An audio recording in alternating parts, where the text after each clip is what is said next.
Ben. Welcome back to the GaldyCast. I'm your host, Jim. And I'm Ben. And I'm Tim Shaw.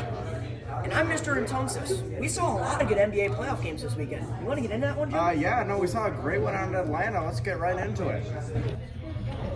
Going right to the first quarter of Game 3 here. Brunson spin move and the finish. Now the game 6-7. Lost the ball, Anunoby, and the slam. Going to the second quarter, Hawks up 11. McCollum going to find that mid-range and got it for the deuce. Here come the Hawks. Daniels over to Nickeil Alexander Walker for the big three. Hawks up 12 now in the third quarter. Alexander Walker going to try again, and the bank is open. Hawks up big in the third. Knicks storm to come back here in the fourth. Brunson, Euro is good. That's tough. Late shot clock. Anunoby just going to fire this one up deep, and he got it. Knicks down one with 2 left. Here come the Hawks. Jalen Johnson, their young stud, with the deuce. Up 3 here, down 2. Game 3, going down to the wire. Brunson, pocket pass, Anunoby. One more to McBride in the corner. Got it. Tie game. This Atlanta crowd is stunned. McCollum working against Cat. Drives. Blocked by Anthony Towns. Knicks come back. Tie game. Here's Brunson. Their superstar working against McCollum. Going to the post. The nice underhand finish and the foul. Here's McCollum for the win. Got it. Not quite the win. 12 seconds left. What a shot by McCollum. Hart the trigger. Hart dribbling. He doesn't know where to go. Finds Brunson. Here's Brunson. And he tosses it out of bounds. The Hawks are going to win this one. Game 3 goes to Atlanta. Hawks get the win, 109-108. McCollum, the hero here with 23, and Johnson picking up a nice 24, 10, and 8. On the other side, the Knicks, who fall now to a 1-2 deficit. Anunoby with a nice night, 29, 9 rebounds, and a Cat dominated 21-17, but just overall not enough to get it done tonight. What a game, Jim. What a game. Looks like New York got a new villain in the Garden. I know. I mean, McCollum throwing it back about 5 years, right? All right, let's get back to the NBA. We got playoff predictions. Any teams standing out to you guys? I think, unfortunately, I'm going to have to say the Thunder. I personally don't think it's an entertaining team to watch. Jim? No, I agree. They win games. Nonetheless, they win there's games. no denying. I mean, Yeah. they got the likely and former MVP Shea, who is just dominating. Yeah, You could like say- him you or could hate say- him, love him or hate him, he scores. No, He scores. no. You two idiots. I'm done with you. First of all, I'm going to give you a stat. Past 5 years, previous championship winner has never advanced past the second round. OKC's not winning. They just swept, the bum Suns? They can't do anything. The Suns were too focused on trying to get out of the shadow of the foul trouble that they were put in by Shea's aura. Aura. Yes. He has anything but aura. I'm on your side with that. But that's not what the refs think. And it's all about what the refs think these days. Come Yeah, on. I mean, you got a I'm guy like serious. Alex Caruso, you know. Say all you want, you know, he can hand check, he can do all he wants, but, you know, he's a good Have you seen what scrappy Devin defender. Booker was saying? What? He might have gotten swept, but he made some good points about the refs.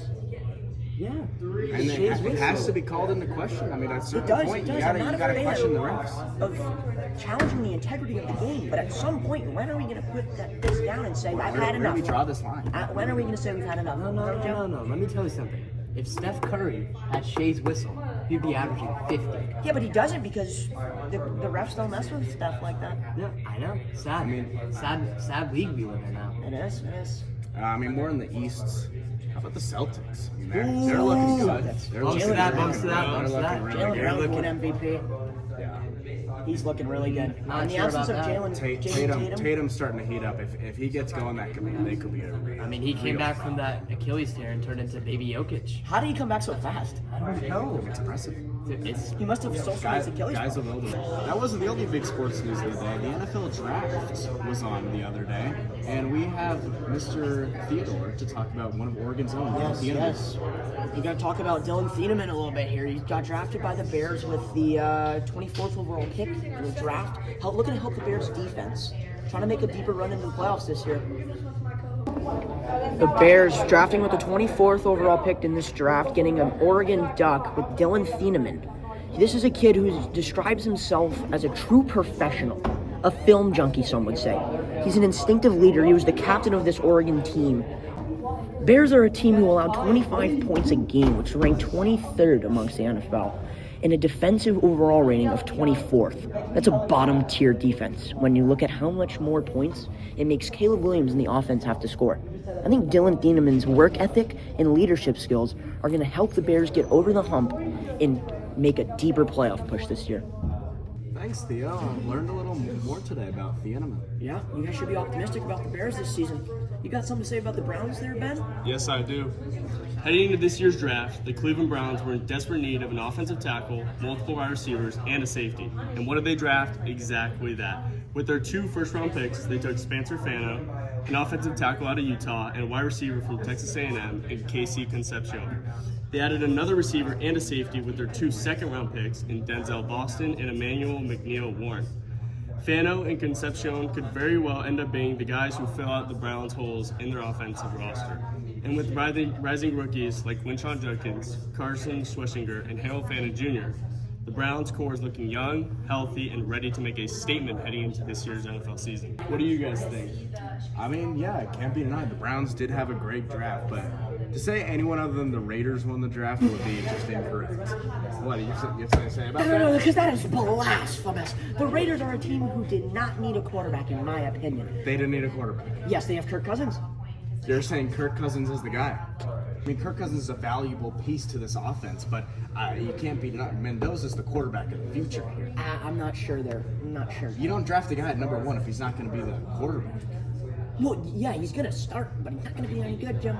You don't think so? No, he's not a leader. The undefeated season national championship, that didn't prove anything to you. Oh, he had the best team in the league. No, come on. Best team in the league. Come on, the quarterback doesn't have anything to do with that, really? 100%. Really, Best Theo? line You're in the gonna take this with me, Theo? Did you not see the Bears guys, draft? You're forgetting about one team. Who? NFC South. You want any hints? With the Panthers? Blasphemy. The Atlanta Falcons. Atlanta. Nobody's talking about Atlanta since at least the 90s.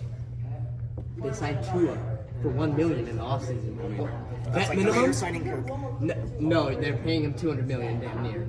That's blasphemy right there, okay? The contract is what? And they didn't even have a first-round pick. Guess who they got? Avion Terrell, best corner in college football. I did like that. Well, now we got our final segment. Tom's going to talk about some MLB pitching. But first, I want to thank our sponsors, Turning Point USA, always a great company, and then Underdog Fantasy. If you or anyone you know has a problem with gambling, make sure to call the gambling hotline. It's not Too late. Now we're off to Tom, who's on the road today, to talk about some MLB pitching. Thank you for having me, Theodore. Welcome back to another segment of Talking with Tom. I'm in the car right now for today's part, but we still got to get this segment done, so let's get into it. My topic today is on the pitcher of the month, in my opinion, of April, and it is none other than Nolan McLean. He is a 24-year-old who made his MLB debut last year, and so far to start his career, he has been nothing short of elite. In the month of April this year, he has a 2.37 ERA with a .79 whip, allowing 8 walks and striking out 37. He's also coming off of a stellar start against the Twins with 10 Ks through 6.2 innings. And that's not all. Let's get to the good stuff. His sinker averages around 94 to 97 miles an hour with an RPM of 2150 and 2200 and has 15 to 16 inches of arm side run. And that's not even his best pitch. His best pitch is probably his curveball, which is sitting low 80s with an insane 3,300 to 3,500 RPMs, which is number 1 in the league. His sweeper averages about 3,100 RPMs, but over 20 inches of horizontal break. Overall, these 2 breaking balls plus his sinker have about 40 total inches of movement between both sides of the plate. The Mets have a young stud that can manipulate the ball like no other and is one of the most fun pitchers to watch currently in the league. Some great topics today from Galby Media as we close this one out. Hope to see you guys tomorrow. Thank you.